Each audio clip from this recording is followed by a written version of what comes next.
Olá, pessoal. Tudo bem? Vamos para mais uma aula de história. Sou o professor David. Sejam todos bem-vindos à nossa aula. Vamos dar continuidade no nosso conteúdo e em seguida faremos aí uma correção das nossas atividades.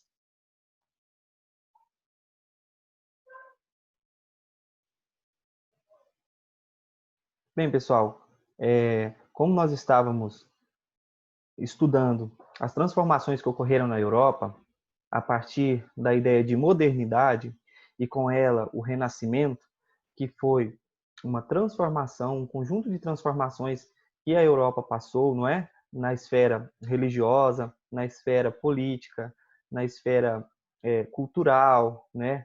Nas artes, de um modo geral, nós também teremos essas mudanças interferindo na questão religiosa também. Então, a esfera religiosa vai passar por algumas mudanças, tá bom? E esse é o tema da nossa aula de hoje.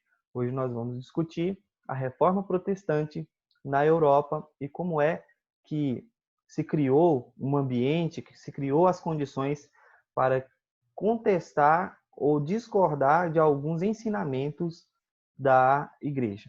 Beleza? Lembrando que quando nós consideramos a reforma protestante, não significa pensar que é uma ruptura completa com todos os dogmas da igreja, mas apenas alguns pontos de discordância em relação a algumas práticas. É isso que a gente precisa entender a partir de hoje. Beleza? Muito bem. Vamos entender um pouquinho qual é o cenário em que essa reforma protestante vai ocorrer. Em primeiro lugar, vamos compreender um pouquinho como é que se deu o processo de desenvolvimento da igreja, de um modo geral, e como é que a igreja se tornou uma grande instituição durante a Idade Média até o final aí do século XV e início do século XVI. Beleza?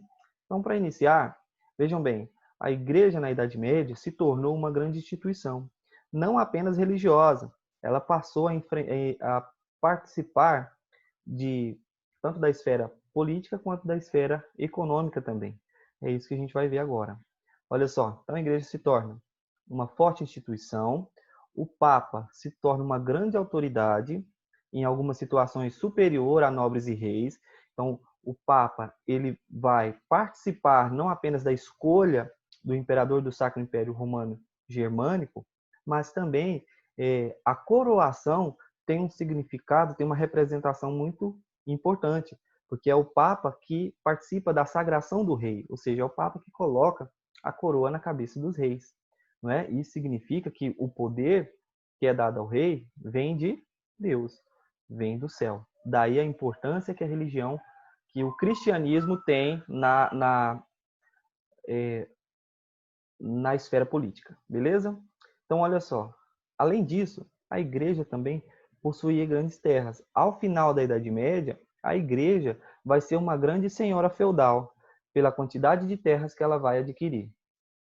Também, a igreja tinha uma importância muito grande do ponto de vista do conhecimento, que é a coleta, não é? O conhecimento registrado nos livros era todo reservado, resguardado pela igreja.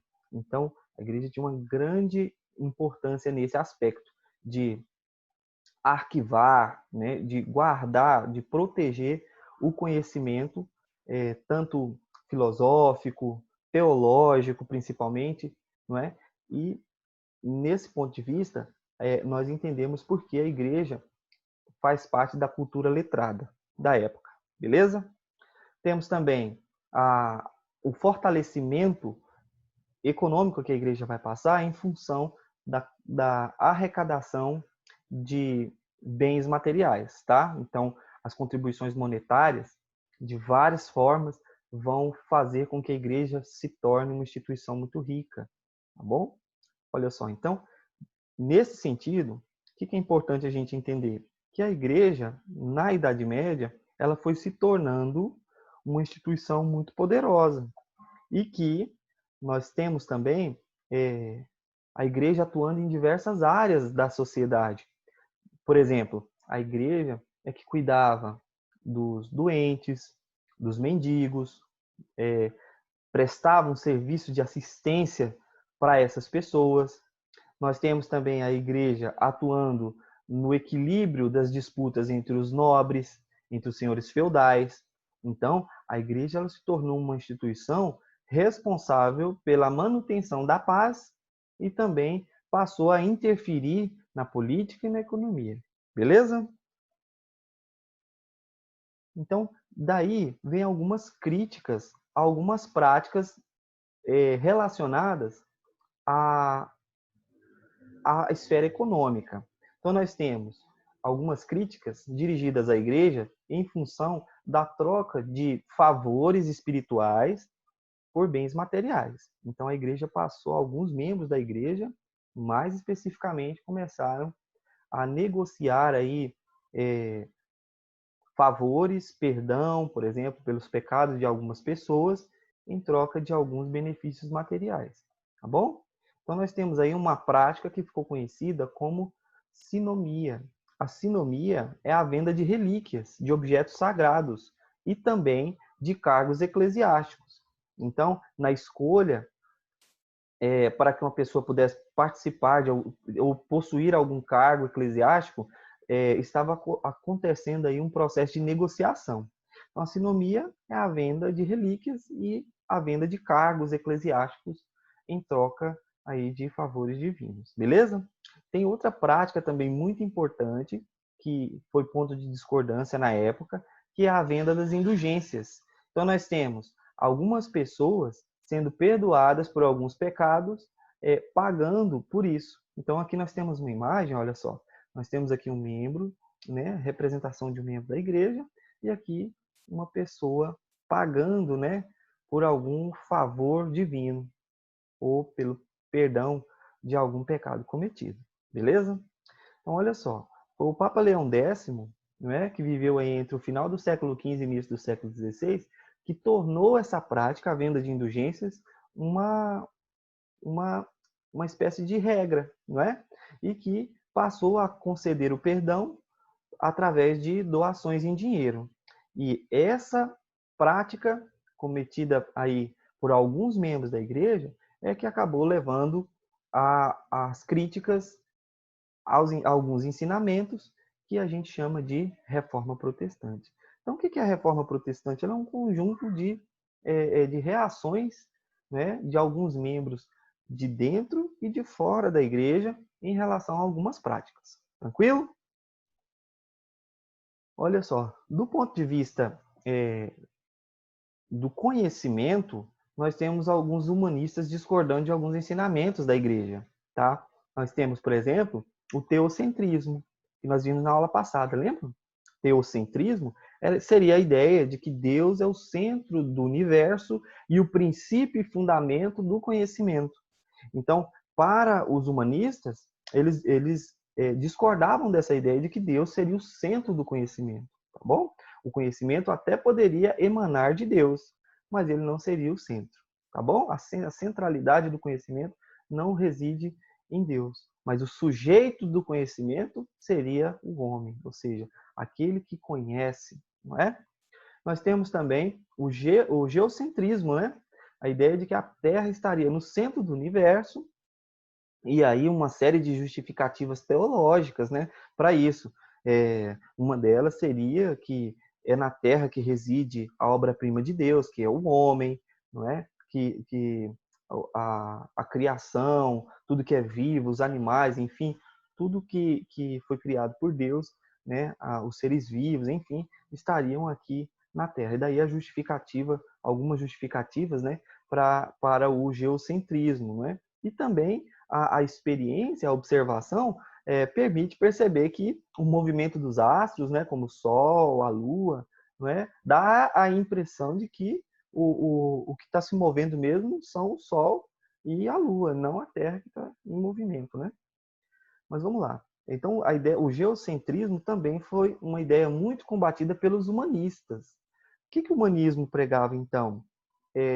A racionalidade, a demonstração, o conhecimento, o antropocentrismo, no lugar do teocentrismo, né? A ideia de que é o homem que está no centro do universo, não é? A ideia de que, como Nicolau Copérnico afirmou na obra De Revolutionibus, né?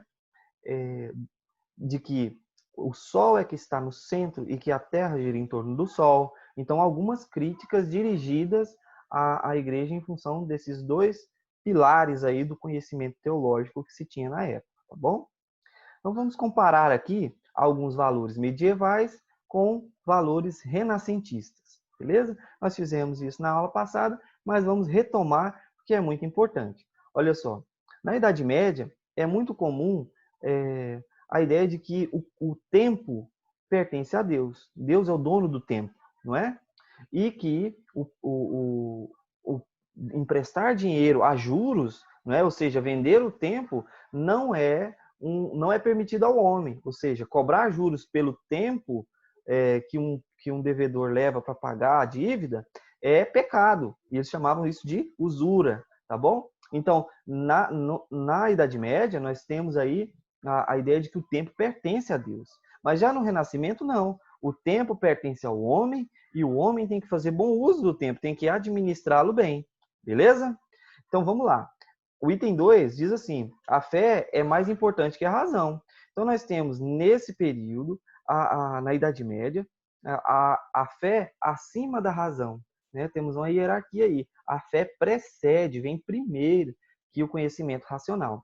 Já no Renascimento, a razão, o conhecimento racional, lógico, o raciocínio lógico, a demonstração, o experimento, ele vai ser muito mais valorizado, tá bom? Não há aí uma negação da fé, mas há uma inversão na ordem.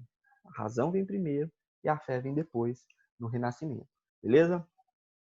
Temos aí também as ações coletivas são mais valorizadas na Idade Média. A vida em conjunto, a comunidade, não é? A comunidade cristã, os membros da cristandade, eles vão ser muito valorizados. Por quê? Porque é a ideia do corpo de Cristo, de que cada membro é importante, da colaboração, não é? Da vida em comunidade. Já no Renascimento, não. No Renascimento, nós temos a valorização do individualismo, não é? Por mais que as pessoas tenham características semelhantes, muitos pensadores vão dizer que as potencialidades, ou seja, aquilo que o homem faz, é diferente um em relação ao outro. Nós podemos perceber isso, por exemplo, em relação ao comércio, não é? Se a pessoa administra bem o tempo, se a pessoa se esforça mais, a ideia é que ela vai ter um sucesso e vai ter uma prosperidade maior.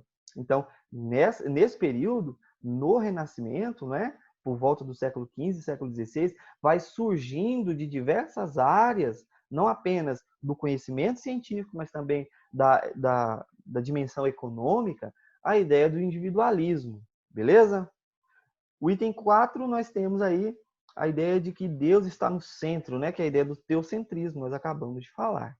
Teocentrismo, então, a ideia de que Deus está no centro de tudo, que Deus é o fundamento do conhecimento. E já no Renascimento, o homem é que está no centro, não é? A ideia do antropocentrismo, beleza? Então, olha só, na Idade Média, o corpo ele é temporal, não é? Ou seja, ele é limitado, então ele é fonte de pecado. Já no Renascimento, o corpo é fonte de beleza, passa a ser admirado. Daí as obras realistas, a ideia de representar fielmente a realidade e o resgate da arte, da cultura de um modo geral, greco-romana. Então nós temos aí como por exemplo a obra Pietà, né, que representa fielmente e tem essa proposta de representar fielmente a realidade. Beleza? Vamos dar seguimento aí. Então, como nós podemos chegar, em função disso, a uma definição, uma compreensão, a uma possível definição do que é a reforma? Ela é um conjunto de movimentos de contestação a algumas práticas da igreja em diversas partes da Europa. Ou seja, nós vamos ter em alguns pontos da Europa pessoas de dentro da igreja, mas também de fora da igreja, né, de um modo geral, discordando de algumas ideias, tá bom? Uma delas, coloquei para vocês, a ideia do teocentrismo. A outra, a ideia do geocentrismo. Isso do ponto de vista do conhecimento. Em relação a alguns dogmas, também teremos algumas discordâncias, como, por exemplo, a sinomia, que eu acabei de falar, e também a venda de indulgências. Beleza? Então, os líderes desses movimentos, as pessoas que discordavam e que eram um pouco mais incisivas, né, nas suas ideias, eram considerados hereges. E alguns deles foram até condenados. Beleza? Tranquilo? Então vamos lá. Os hereges, eles são pessoas, né, que discordavam de algumas práticas da igreja. Tá bom?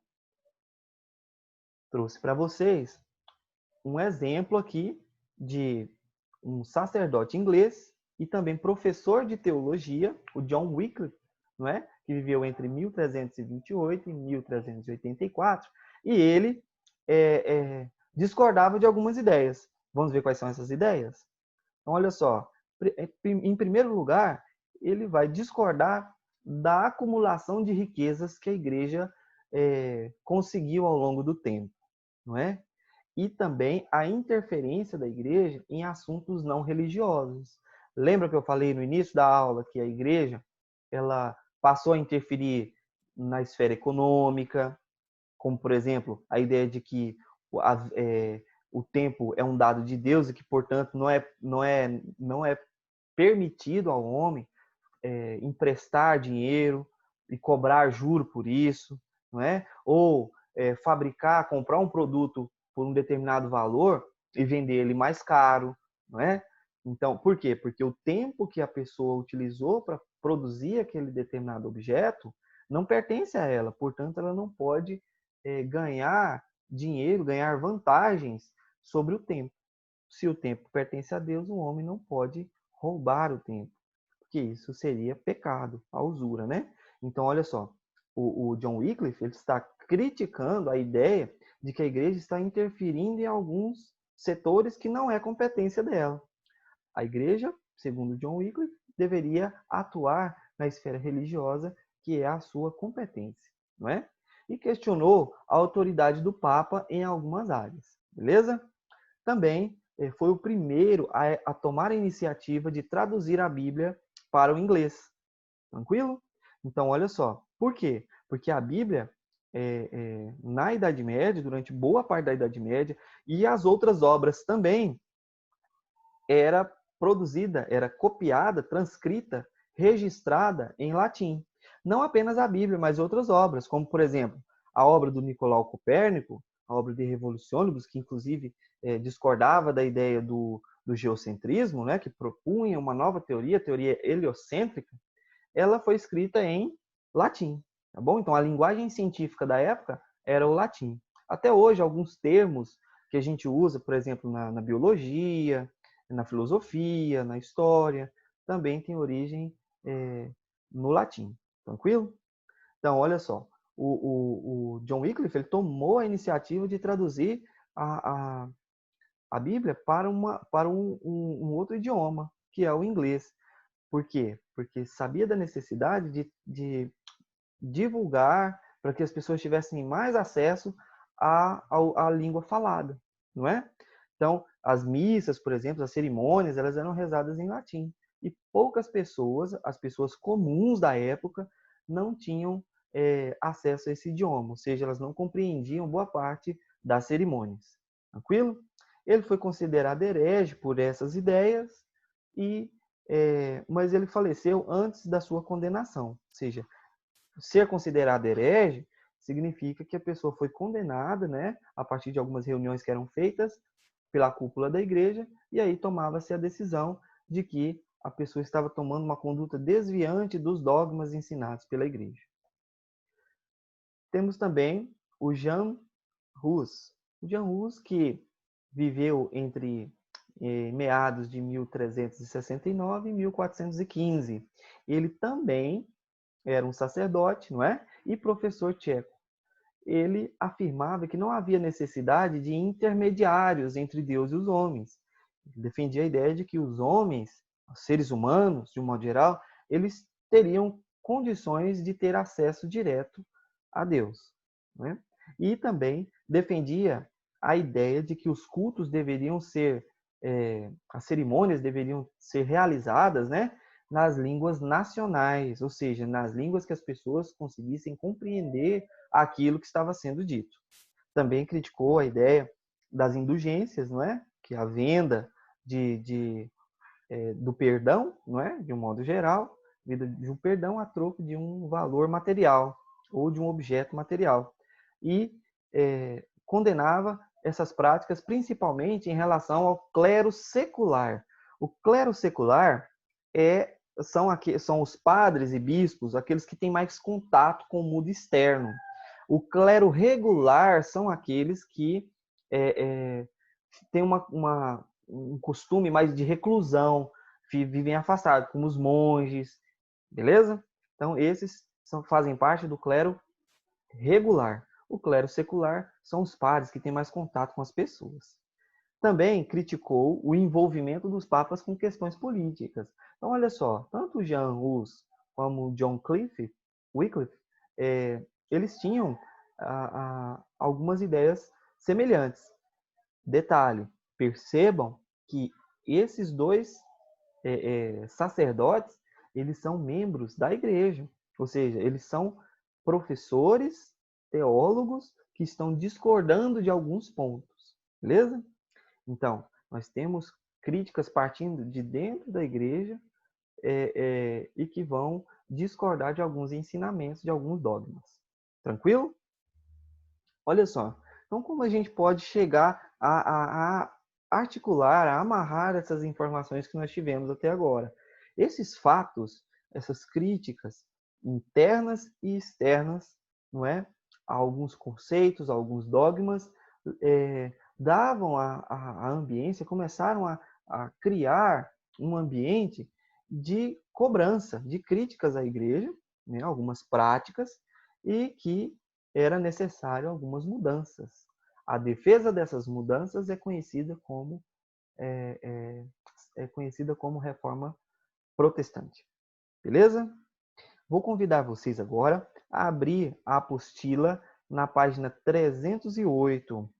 Nós temos lá uma atividade, eu gostaria de fazer ela junto com vocês.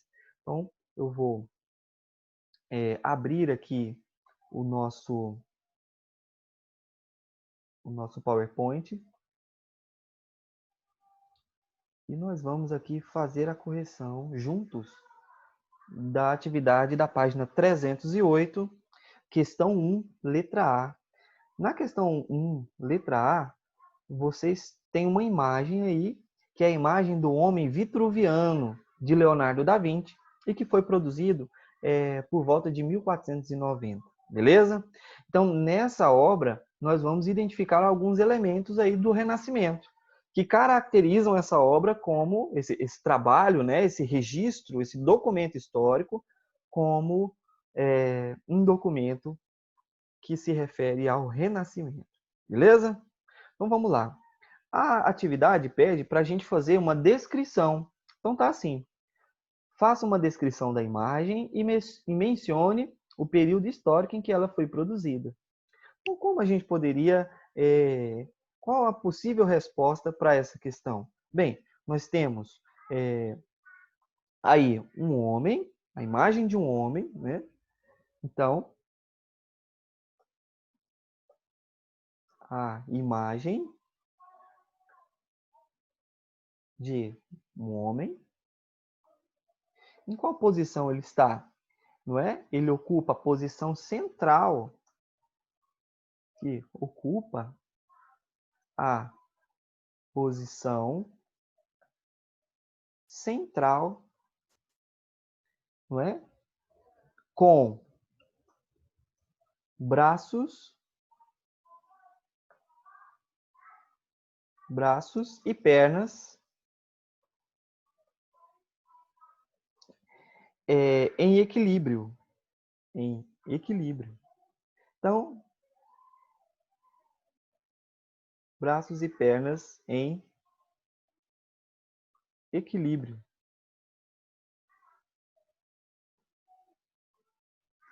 Beleza? E o que mais? Podemos notar também que a posição tanto dos braços e das pernas, elas seguem uma proporção, não é? Então, podemos dizer que também os braços e pernas seguem, obedecem, melhor, né? Obedecem a uma proporção, não é? Obedecem a uma proporção. E essa obra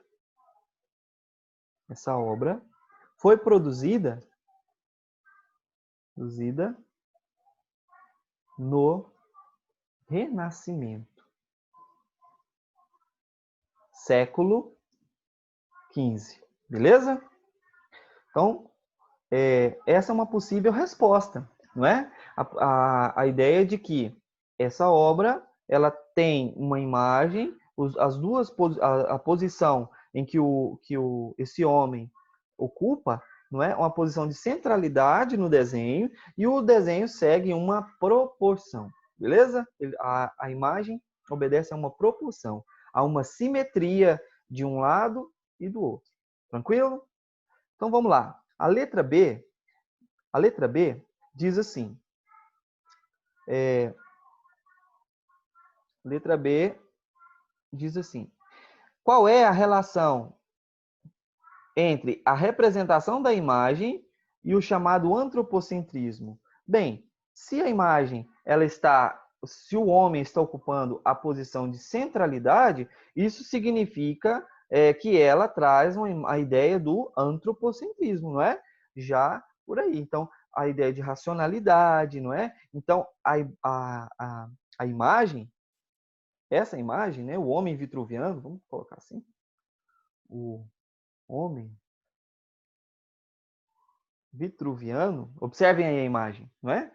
O homem vitruviano, ele tem, ele traz uma representação da racionalidade, não é isso? Traz a representação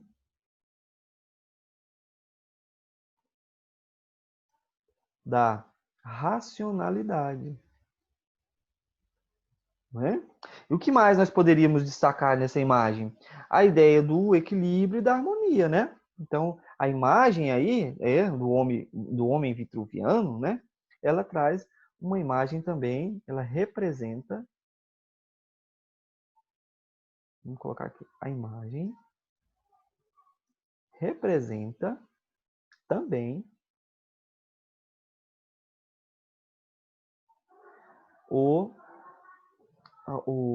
a harmonia e o equilíbrio, não é? Beleza? Então, essa é uma imagem clássica do Renascimento, tá bom? Ela representa bem o antropocentrismo. Ela é uma obra emblemática do Renascimento, beleza? Vamos lá, então. Em qual período histórico, letra C, né?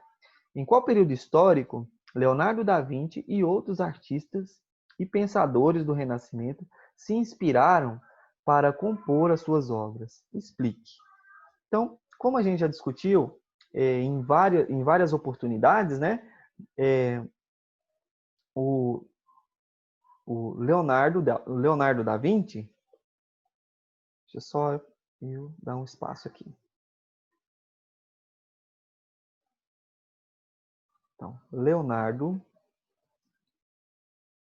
da Vinci, ele se inspirou no resgate de qual cultura?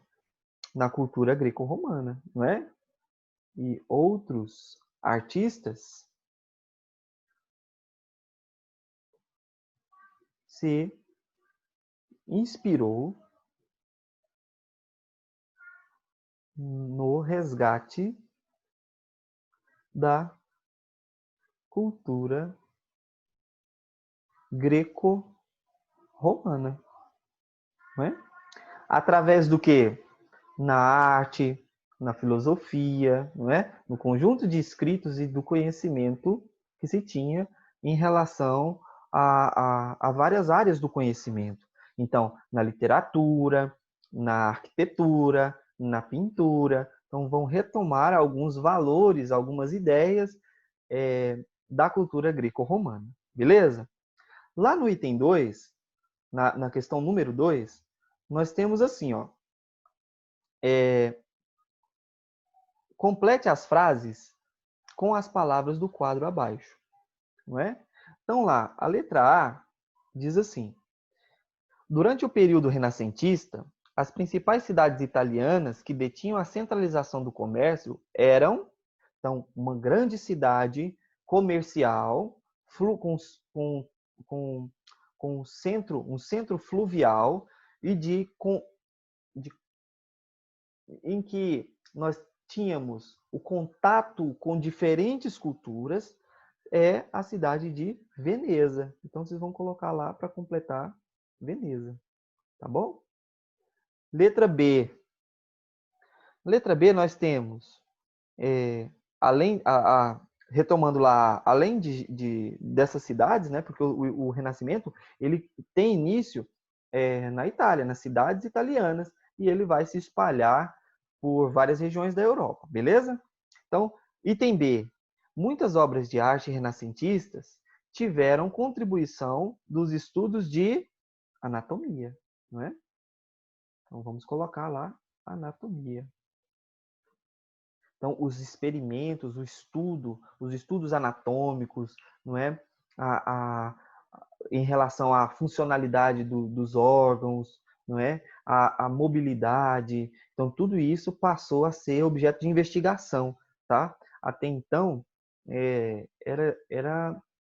a igreja apresentava forte resistência em relação a alguns estudos anatômicos, devido à profanação dos corpos, né? Então, a retirada de órgãos, o estudo dos órgãos internos, era assim, objeto de algum receio da igreja, beleza? Não apenas da igreja, mas a cultura geral. Mentalidade da época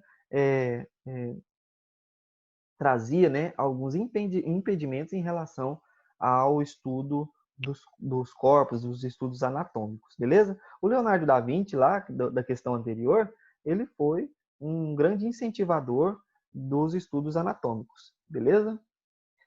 Vamos lá. Letra C. Diz assim: a música renascentista se caracterizava por se distanciar do divino e valorizar vamos lá ver no quadrinho, o profano. Profano é aquilo que não vem da esfera religiosa, sagrada, tá bom? O oposto disso seria o profano, tá bom? Então vamos lá. O item C seria o profano.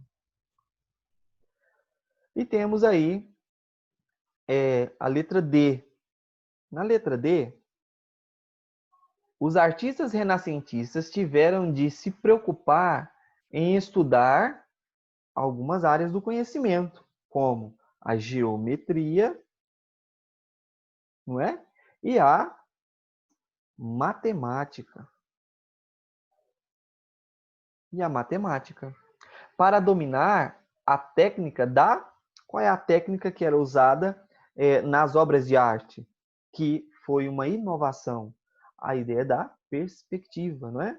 As múltiplas profundidades, os efeitos de profundidade que a obra apresenta. Então, a perspectiva. Tranquilo?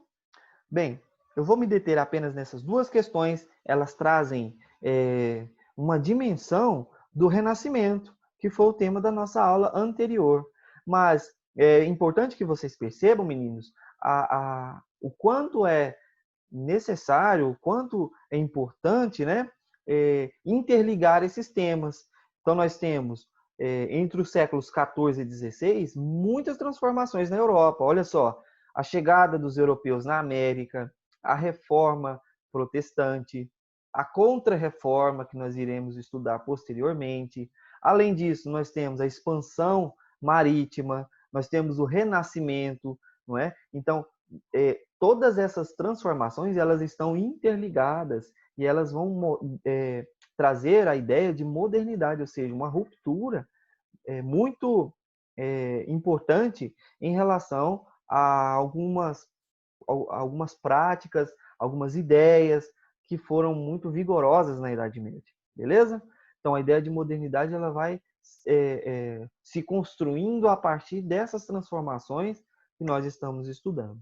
Bem, espero ter contribuído aí com os estudos de vocês. Continuem estudando, continuem se esforçando e até a nossa próxima aula, ok? Tchau, tchau.